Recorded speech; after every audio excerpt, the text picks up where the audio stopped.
தூத்துக்குடி செல்வம் sir, வணக்கம். தூத்துக்குடி செல்வம் sir, Tamil Nadu அரசாங்கம், ஆமாம், தமிழ்நாடு அரசாங்கம் செலுத்தி இருக்கக்கூடிய வரி எவ்வளோ அப்படின்னா, வரியின் மூலமாக தமிழ்நாட்டிலிருந்து மத்திய அரசுக்கு கிடைச்சிருக்கக்கூடிய பணம் எவ்வளோ அப்படின்னா 8 லட்சம் கோடி ரூபாய் கிடைச்சிருக்குது. ஆனால் இந்த நாட்டினுடைய பிரதம மந்திரி சொல்கிறாரு, நாங்கள் 3 லட்சம் கோடி ரூபாயை கொடுத்துருக்குறோம். அதுக்கு கம்பேரிட்டிவில் என்ன சொல்கிறாரு அப்படின்னா, காங்கிரஸ் ஆட்சி காலத்தில் வழங்கப்பட்டதை விட கூடுதலாக நாங்கள் கொடுத்துருக்குறோம் 3 லட்சம் கோடின்ட்டு.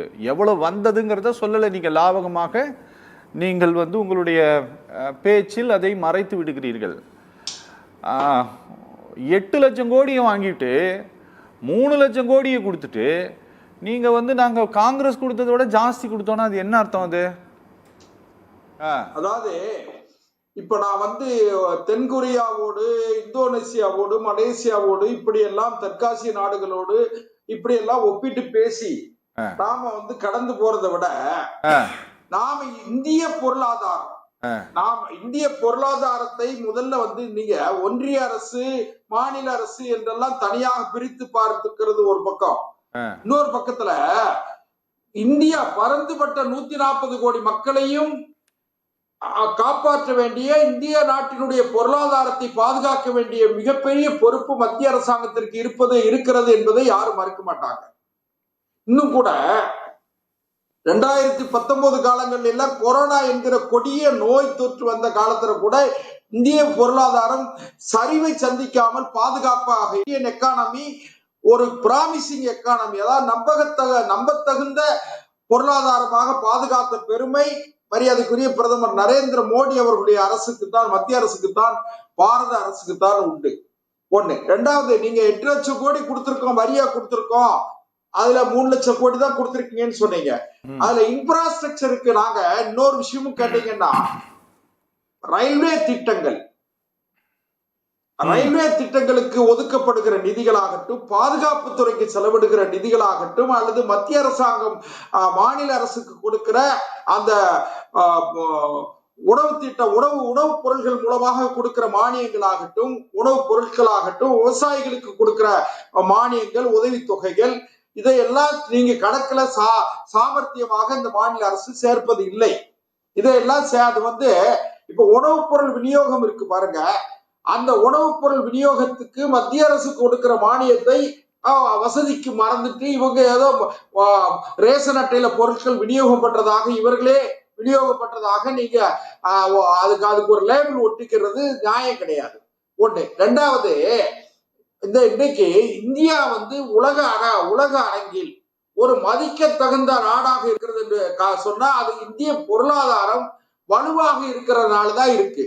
ஒண்ணு. ரெண்டாவது, ஒரு தற்சார்பு பொருளாதாரத்துல கூட நாம பேசும்போது சொன்னோம், கடந்த அதிமுக ஆட்சியில 4.5 லட்சம் கோடியா இருந்த கடன் இப்போ 9 லட்சம் கோடி ஆயிடுச்சு.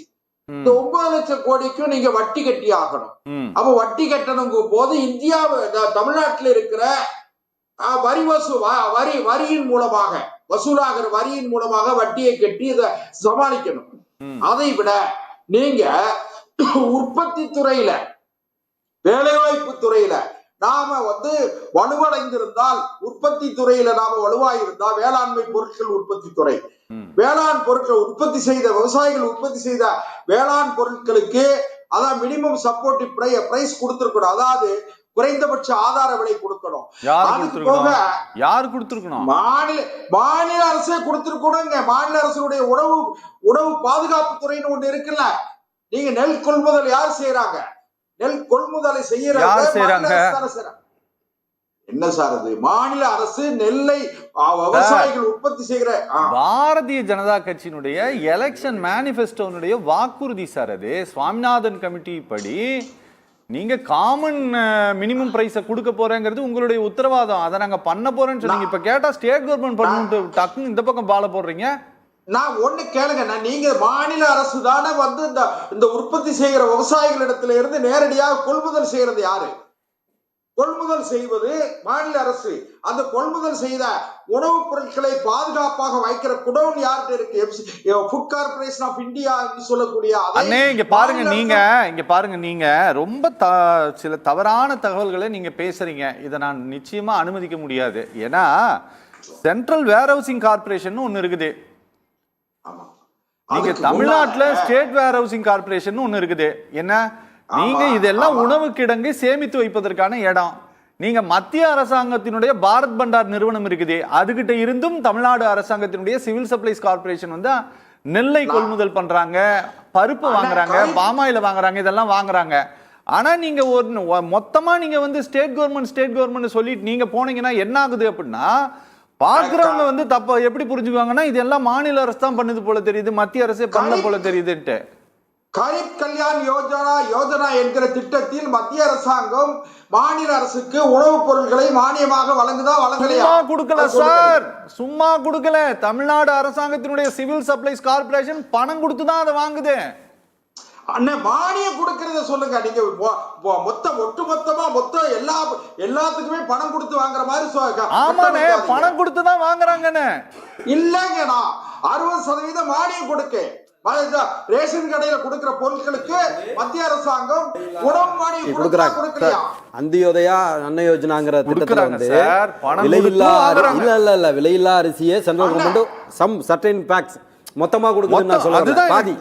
பாதியை வந்து மத்திய அரசு இலவசமாக கொடுக்கிறது, அதை நம்ம மறுக்க முடியாது. இல்ல கொடுக்கல, அந்த திட்டத்தை பேரை சொல்றேன். இல்ல நான் சொல்றேன், நம்ம பணம் கொடுத்து வாங்குறோமே. இல்ல அது 850க்கு வாங்கி நீங்க விலை இல்லாம பேசிட்டு. சரி சொல்லுங்க அண்ணா. அதான் இதனால நான் என்ன சொல்றேன்னா, மத்திய அரசாங்கம் மாநில அரசுக்கு வழங்க வேண்டிய நிதியை முறையாக வழங்கி கொண்டிருக்கிறது.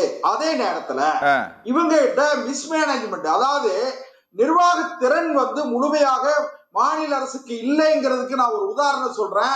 இன்னைக்கு சத்தியம் தொலைக்காட்சியில ஒரு முக்கியமான உடனே வந்து நீங்க குறுக்க வரக்கூடாது. அதான் எக்ஸ்க்ளூசிவ் எக்ஸ்போஸ்ன்னு சொல்லி நம்முடைய சத்தியம் தொலைக்காட்சி ஒரு செய்தியை வெளியிடுது, ஒரு பிரேக்கிங் நியூஸ். அதுல கால்வாய் வெட்டாமல் தினசரி 4000 பேர் வேலை பார்த்ததாக, அது காந்திபுரம், திருவள்ளூர், செங்கல்பட்டு இந்த 3 பகுதிகளிலையும் கால்வாய் வெட்டாமல் கால்வாய் வெட்டியதாக பணம் ஒரு 60 லட்சம் ரூபாய் ஒரு ஸ்கீம்ல, இந்த 3 இடத்துல நடந்த ஸ்கீம்ல மட்டும் 60 லட்சம் ரூபாய் ஊழல் நடந்திருப்பதாக நம்முடைய மரியாதைக்குரிய சத்தியம் தொலைக்காட்சி நிறுவனம் செய்தி வெளியிட்டு இருக்கு. அவங்க பிரேக்கிங் நியூஸா கொடுக்குறாங்க. எதுக்காக இந்த சொல்றேன்னா, இது ஒரு பானை சோற்றுக்கு ஒரு சோறு பதம்.